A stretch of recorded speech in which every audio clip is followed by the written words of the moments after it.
অনেক অনেক বছর আগে পৃথিবী যখন বিভক্ত ছিল ছোট ছোট রাজ্য আর গোত্রে, ঠিক তখনই মধ্যপ্রাচ্যের বুকে জন্ম নিয়েছিল এক অদ্ভুত শক্তিশালী সাম্রাজ্য, যে সাম্রাজ্য শুধু নিজের অঞ্চলেই নয়, মানব ইতিহাসেই রেখে গেছে এক চিরস্থায়ী ছাপ। এটিই ছিল পারস্য সাম্রাজ্য, মানব সভ্যতার ইতিহাসে প্রথম বৃহৎ এবং সংহত সাম্রাজ্য, যার শাসন ছড়িয়ে পড়েছিল পূর্বে সিন্ধুনদ থেকে পশ্চিমে ভূমধ্যসাগর পর্যন্ত, উত্তরে ককেশাস আর দক্ষিণে মিশরের প্রান্তর পর্যন্ত। এটি ছিল এমন এক সাম্রাজ্য যেখানে সূর্য অস্ত যেত না, একদিকে দিনের আলো থাকত আর অন্যদিকে অন্ধকার নামত। এই সাম্রাজ্য গড়ে তুলেছিলেন এক মহান পুরুষ, সাইরাস দ্য গ্রেট। তিনি ছিলেন আচেমেনিদ বংশের সন্তান, যিনি প্রথমে মিডিয়ান সাম্রাজ্য জয় করে শুরু করেন তার অভিযান। এরপর একে একে লিডিয়া, ব্যাবিলন এবং আরও বহু অঞ্চল তিনি পরাভূত করেন। কিন্তু তার জয়যাত্রা ছিল ভিন্ন ধরনের। তিনি দখল করতেন হৃদয়, শাসন করতেন সহানুভূতির সাথে। ব্যাবিলন বিজয়ের পরে তিনি এমন এক কাজ করেন যা আজও ইতিহাসের পাতায় আলোচিত। তিনি বন্দী ইহুদিদের মুক্ত করে দেন আর তাদের ফেরত পাঠান জেরুজালেমে, যেখানে তারা আবার গড়ে তোলে তাদের উপাসনালয়। এই উদার দৃষ্টিভঙ্গির কারণেই তাকে বাইবেলে উল্লেখ করা হয়েছে ঈশ্বরের অনুগত হিসেবে। তার জারি করা সাইরাস সিলিন্ডার, যা একটি নাটির পাত্র, আজও সংরক্ষিত রয়েছে ব্রিটিশ মিউজিয়ামে, যা অনেক ঐতিহাসিকদের মতে মানবাধিকারের প্রথম লিখিত দলিল। সাইরাসের মৃত্যুর পর সাম্রাজ্যের ভার যায় তার পুত্র ক্যাম্বিসিসের হাতে। তিনি মিশর জয় করেন এবং নীল নদের দুপারে পারস্য পতাকা উড়িয়ে দেন। কিন্তু তার শাসনকাল ছিল অনেকটাই অস্থির। তিনি ছিলেন কঠোর, অবিশ্বাসী এবং অদ্ভুত আচরণের অধিকারী, ফলে খুব বেশি দিন তার শাসন টেকেনি।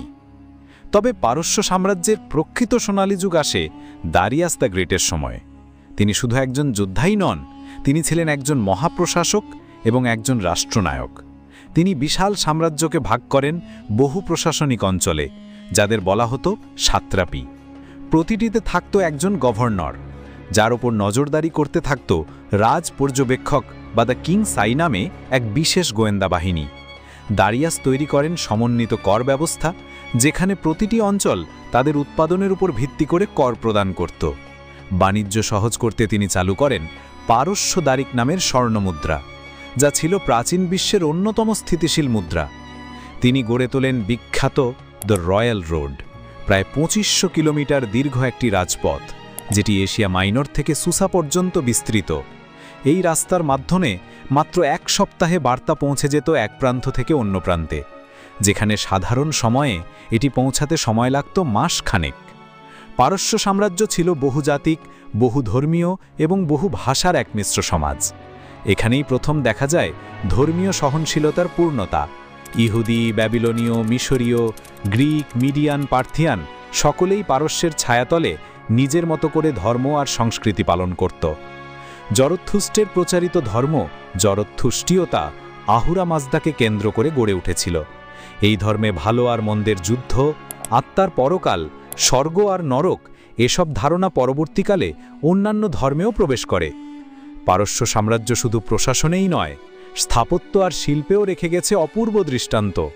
পার্সেপলিস ছিল সাম্রাজ্যের গৌরবময় রাজধানী, যেখানে রাজারা বসন্ত উৎসব, নওরোজ পালন করতেন।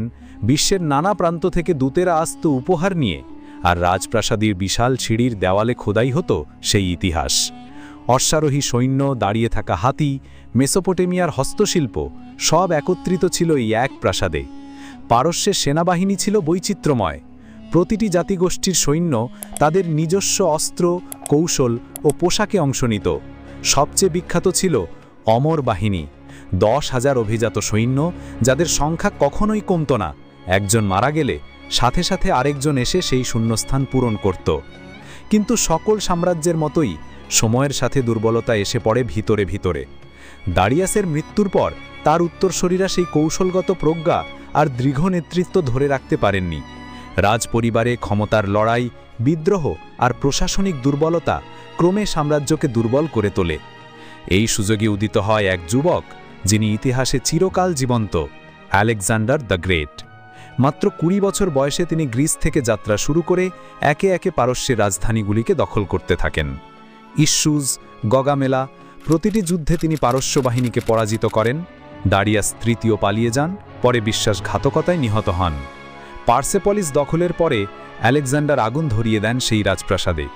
কেউ বলেন প্রতিশোধের আগুন, কেউ বলেন মদ্যপান অবস্থায় ভুল করে নেওয়ার সিদ্ধান্ত। তবে এই আগুনেই শেষ হয় এক মহান অধ্যায়।